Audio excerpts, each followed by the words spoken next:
Bien, bien, ya tenemos a Juan Raúl Ferreira. Buenas tardes, Juan Raúl, gracias por estar ahí. Buenas tardes, un gran gusto. Vengo de una actividad muy interesante en el Senado, donde me invitaron a exponer sobre la realidad de Haití, país en el cual yo durante un año entero estuve de jefe de una misión de mediación internacional. Y bueno, eh, ahora se quiere volver a solucionar el problema de Haití enviando tropas. Bueno, pero ya tendremos oportunidad de hablar de Haití. De ahí estoy llegando y llegué justito 5:30 para el programa. Bien, bien, bien. Dame más volumen de retorno, Valentín, que lo escucho bajo. Pero está saliendo bien, soy yo el que estoy bajo. Bien, Ahora, ahí estoy mejor. Juan Raúl, vas a hablar de lo... Vamos a contextualizar, ya que hablaste de lo de Haití, y quiero tu opinión sobre algunos hechos que están ocurriendo en América Latina hoy y ayer y anteayer. Ni que hablar de Uruguay, que ocurren cosas todos los días, cada rato. sí, ha sido un año muy sacudido en América Latina.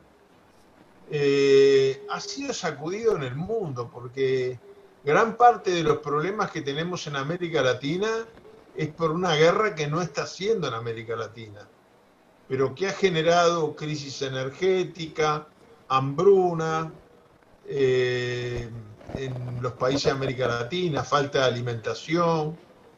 Entonces, a veces miramos América Latina y decimos, ¿qué países inestables? ¿Qué países que no encuentran su camino?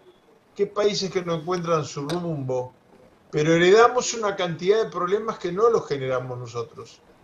Nos generan el problema en el hemisferio norte, pero no nos ofrecen otras soluciones que quitarnos nuestro derecho a la autodeterminación y mandarnos las soluciones cocinadas desde allá.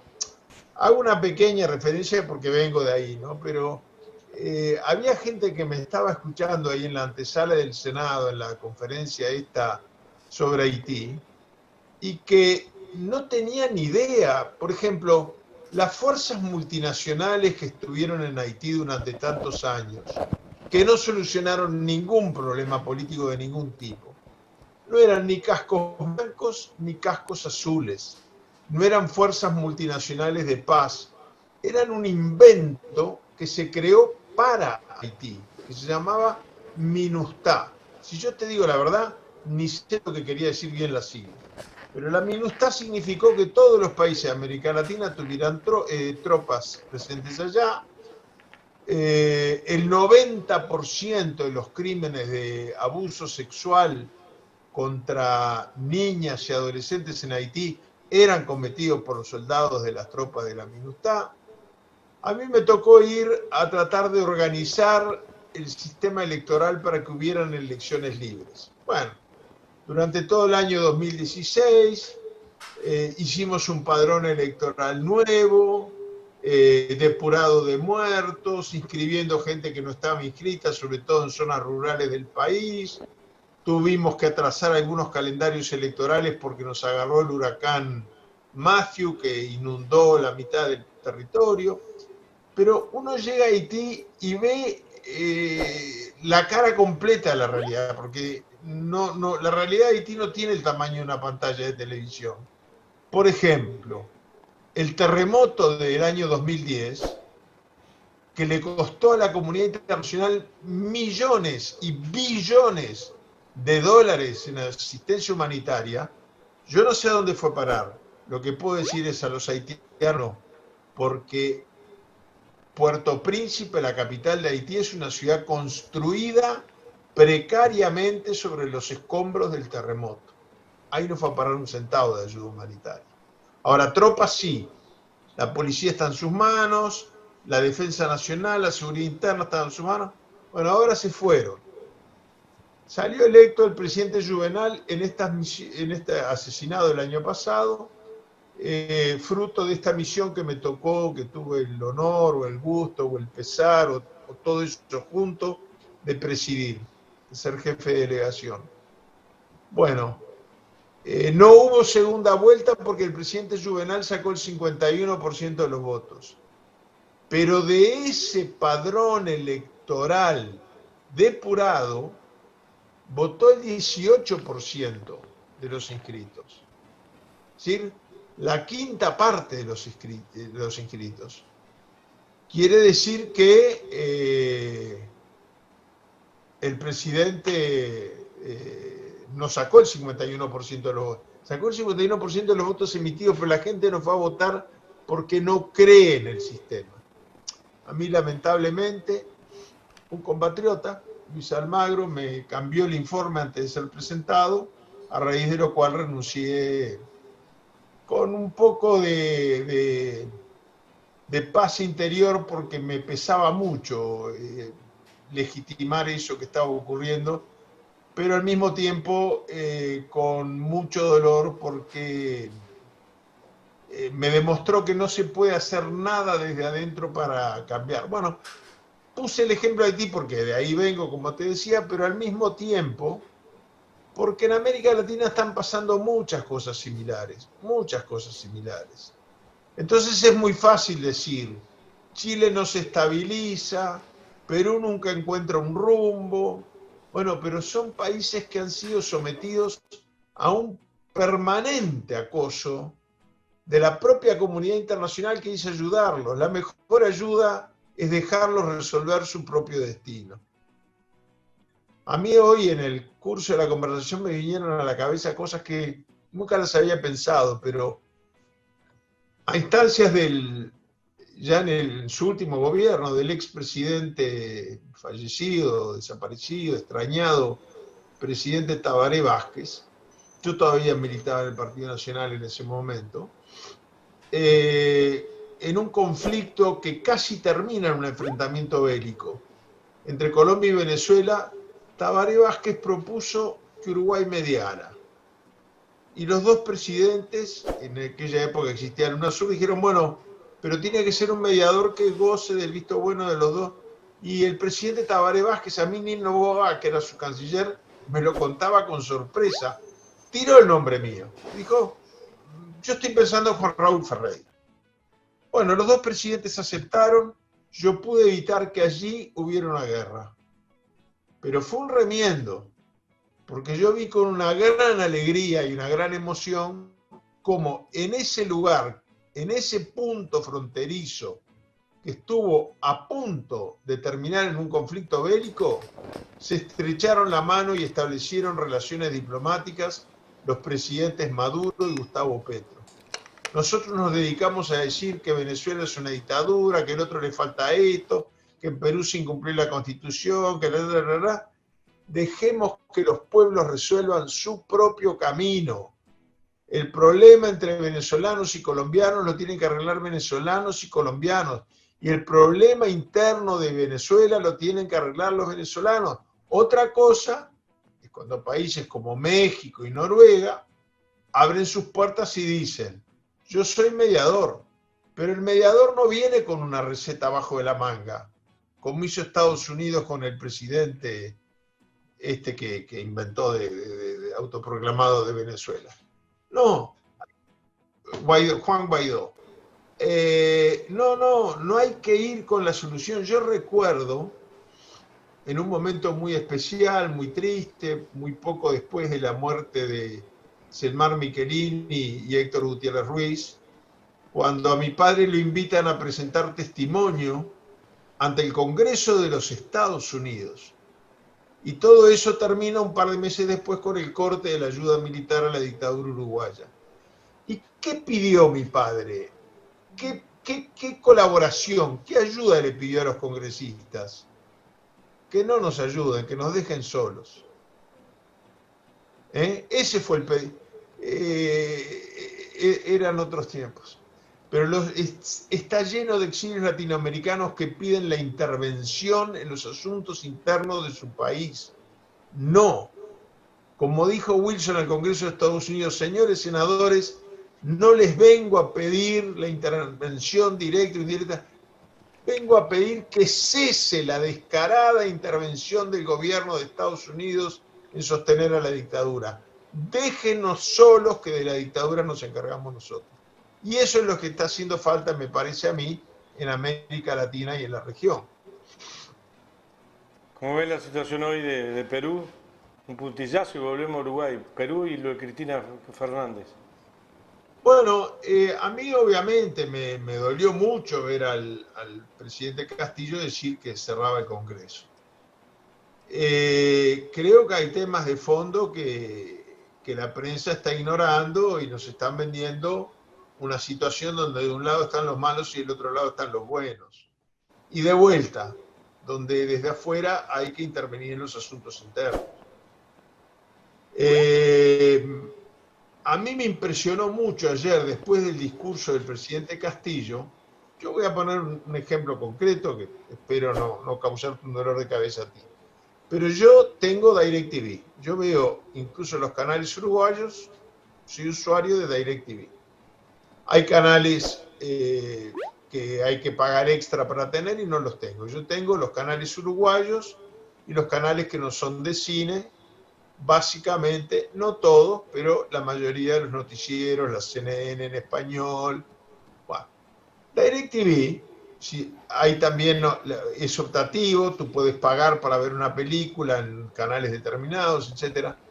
Pero desde hace unos 2 meses, no más, tiene lo que se llama D-News, un noticiero propio. Y no es un informativo, es imposible informarse. Es una trinchera política de la derecha norteamericana. Entonces, ayer, por ejemplo, cuando cubrían en directo desde Lima los supuestos golpestados, que si lo dio uno, que si lo dio el otro, quién le pegó primero al otro, ellos intervenían de una manera descarada. Después que juró la nueva presidenta, ya la estaban desestabilizando. Y los periodistas no informaban lo que estaba pasando, sino que daban su opinión sobre lo que debía pasar. Había una periodista que decía sobre la presidenta nueva, y esta nos vamos a olvidar, así, nos vamos a olvidar que esta estuvo con Castillo y ahora la ponen para hacernos creer que hay un cambio y no hay ningún cambio. El manipuleo de la información, por eso es que yo admiro mucho tu esfuerzo y el de otros colegas que están haciendo esta alternativa de la información a través de medios que la tecnología hoy permite, la información y el periodismo alternativo me parece que se impone porque los grandes medios de difusión manipulan la situación a tal punto que yo un momento que dije, yo quiero esperar que pase y que decante un poco lo del Perú antes de abrir opinión. Porque nos llega una versión muy armada a imagen y semejanza de lo que quiere Estados Unidos. Yo no estaría de acuerdo con ningún rompimiento constitucional en ningún país de América Latina. Siempre respetando el principio de no intervención. Pero yo cuando vi en el palco a los mandos militares y a los diputados darse vuelta a aplaudirlos, digo, ¿qué está pasando? Acá yo me perdí algo. ¿Qué está pasando? ¿Qué es lo que no nos están contando de lo que pasó en el Perú? El presidente Castillo, ¿iba a la Embajada de México a asilarse? ¿O iba a la prefectura porque el prefecto naval le dijo que lo quería proteger desde allá? No sé, en el mundo de la posverdad es muy difícil saber exactamente lo que está pasando en el Perú. Vamos a dejar que decanten las cosas y que sean los peruanos los que encuentren el camino. Algún camino van a tener que encontrar. A mí me tocó, ya que... ¿Argentina? Déjame redondear esto con lo del Perú. Yo fui jefe de la misión de observación electoral en las elecciones anteriores, no las que salió Castillo, las anteriores en las que salió Pedro Pablo Kuczynski. Ganó legítimamente, etcétera, y a mí, como correspondía al rol que estaba jugando, fui con una delegación a saludarlo, felicitarlo y desearle 5 años de suerte en su gobierno. Bueno, no duró un año. Lo sucedió su vicepresidente Vizcarra, que duró a duras penas 2 años. Lo sucedió una vicepresidenta que duró semanas. lo sucedió el presidente del Congreso que luego fue destituido. Todos los expresidentes del Perú vivos, porque uno de ellos se quitó la vida al ser detenido, Es cierto. Alan García Pérez, todos los expresidentes del Perú vivos están presos. Bueno, Fujimori porque fue dictador y quiso exterminar las poblaciones originarias del Perú, mandó un plan masivo de esterilización de las mujeres indígenas. Bueno, está preso por delito de lesa humanidad.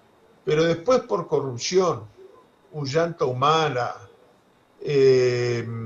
Pedro Pablo Kuczynski mismo, Vizcarra, están todos presos.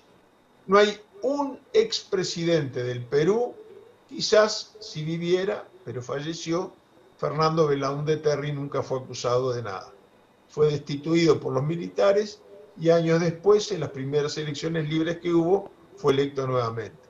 Pero todos los demás que viven están presos. Entonces, es obvio que hay que encontrar una solución que va más allá de un cambio presidencial. Va más allá de un cambio presidencial. Todas las semanas le tiraban abajo un gabinete a Pedro Castillo y todas las semanas lo amenazaban con declarar vacante la sede. Porque, por ejemplo, la Constitución peruana no tiene previsto el mecanismo de juicio político. Entonces, la amenaza del Congreso no era iniciarle un juicio político donde hay que exhibir pruebas. No, era declararlo vacante por incapacidad moral. Es una laxitud tremenda, ¿no? Entre otros los temas fue el acercamiento, la posible apertura para una salida del mar a Bolivia. Exactamente. Exactamente. Y bueno, entonces cuando aparecen esos temas arriba de la mesa, y uno tiene que pensar, Bolivia tiene derecho a salir al mar, tradicionalmente ha sido la posición del Uruguay, pero salvo que el tema como se resolvió en la OEA, era otra OEA, ¿no? En 1979, en Bolivia mismo, que se resolvió que el problema de la salida al mar para Bolivia no era un tema de relaciones bilaterales, es decir, no era un tema de Bolivia con Perú y con Chile, sino que era un tema multilateral, era un tema de la comunidad interamericana. Bueno, si hay un esfuerzo de ese tipo para que las partes, pero tiene que nacer de las partes, no, la solución en una mediación no puede surgir del mediador. El mediador tiene que facilitar para descubrir los puntos en común que tienen aquellos por los cuales se media para que haya un acuerdo. Ese es el rol del mediador. A mí me tocó, tuve el honor, la suerte, el privilegio, la experiencia de haber mediado en algunos conflictos internacionales.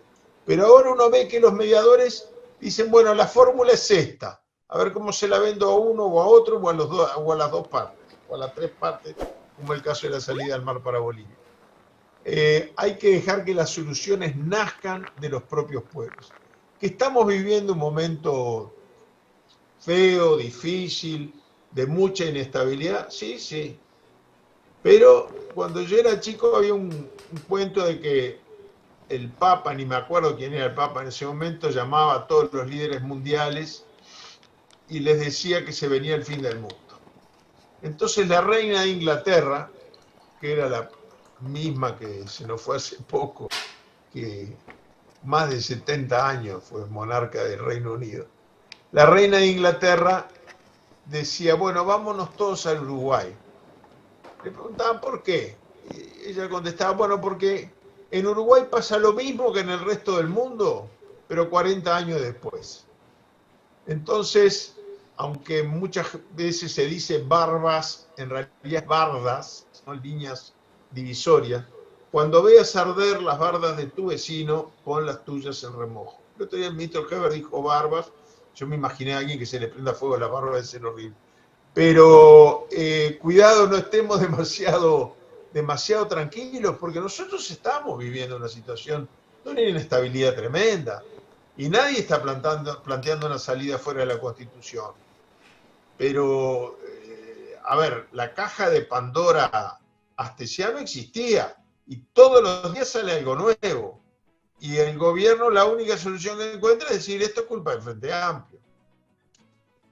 A ver, este cónsul que fue formalizado por la justicia, que fue cónsul en Moscú, la respuesta formal del presidente de la calle fue designado en el gobierno de Mujica.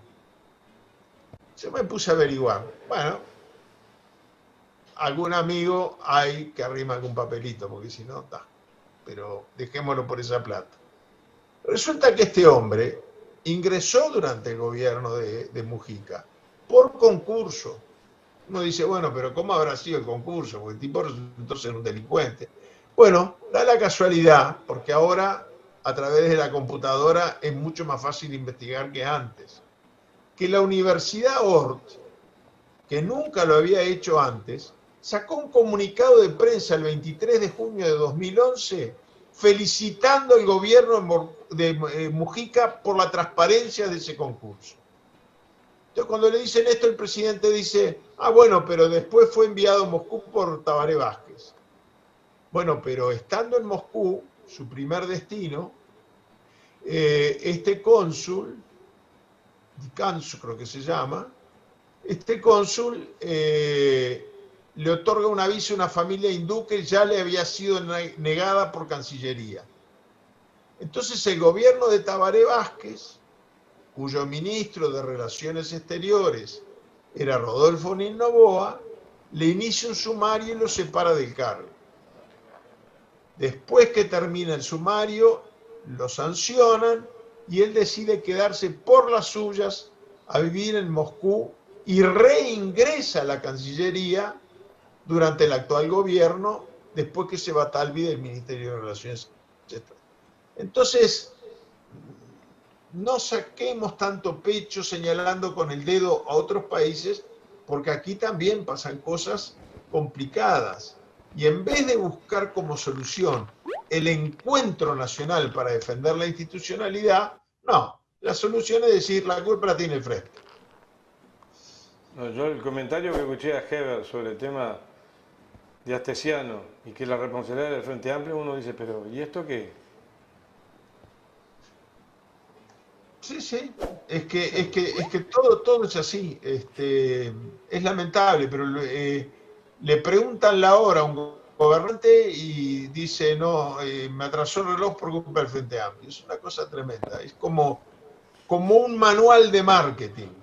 Pero los países que se han guiado por un manual de marketing han terminado con crisis como la del Perú, como la inestabilidad que generó la condena a la vicepresidenta de la Nación, porque es todo muy raro, ¿no? Es una condena que no va a significar que ella no vaya a la cárcel, porque ya no tiene edad para ir a la cárcel y porque además el proceso de apelación demora 4, 5, 6 años.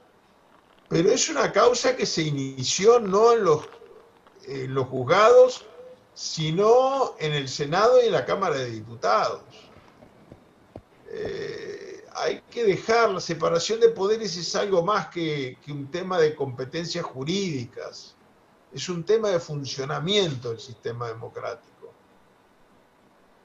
Pero acá la prensa juzgó antes de que se pronunciaran los fiscales y los jueces. La prensa en bloque, la gran prensa argentina. La bancada macrista antes de que se pronunciaran los tribunales. Bueno, no es la manera, ¿no? No es la manera. Ahora, ¿qué es lo que viene en base a tu experiencia nacional, pero también internacional? Mirándolo con sumo cuidado, sin aventurerismo, pero ¿cómo viene la mano en Uruguay? Porque yo conozco ahora, al igual que vos, que más o menos mantenemos la misma edad, unos epítetos, una forma de expresarse, una forma de actuar en política que parece que no fuera acorde a lo que es la tradición uruguaya, valga la palabra tradición, bien usada. Absolutamente, absolutamente, es así, sí. Yo me acuerdo, a mí me gustaba de niño, le pedí a mi madre que me llevara a las barras del Palacio del Poder Legislativo para ver sesiones del Senado y de la Cámara de Diputados, porque me impresionaba mucho. Habían algunos oradores que yo sabía que no eran afines ideológicamente a mi padre, pero que me encantaban. El senador Sigliuti del Partido Colorado, Arismendi, secretario del Partido Comunista del Uruguay. Me acuerdo hasta la manera como se expresaba, fumaba en sala y tiraba así, la ceniza le caía dentro del pocillo, cosa que a mí me impresionaba mucho. Pero había un nivel de respeto en la discrepancia. Yo me acuerdo una vez que hubo un enfrentamiento durísimo, y yo estaba en la barra, yo era un niño, no un adolescente, un niño. Un enfrentamiento durísimo político entre mi padre y el expresidente, en ese momento no era expresidente, Julio María Sanguinetti. Y sentado al lado de mi madre en la barra veo que después del incidente entra por el lado de la bancada blanca por atrás el doctor Sanguinetti. Y yo me asusté. Dije, pa, esto termina en una pelea. Y lo agarró desprevenido, mi padre le tocó el hombro así y le dijo, no vale pelearse en sala y pedir disculpas en el ambulatorio. Te vengo a dar un abrazo acá para que nos vea todo el mundo. Así, en ese Uruguay me crié yo.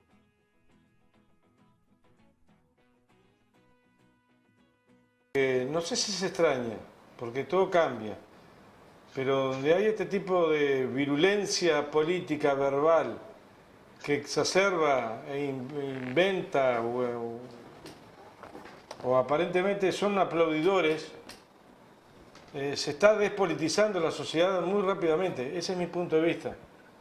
Claro, yo lo pensaba en ese sentido.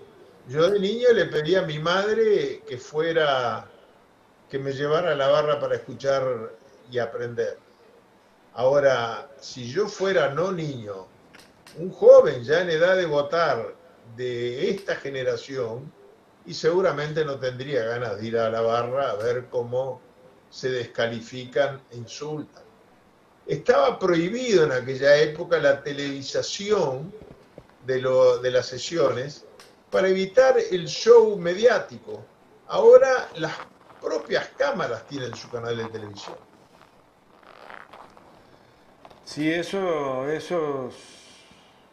Yo recuerdo era edil departamental en la Junta Departamental de Canelones y también habían varias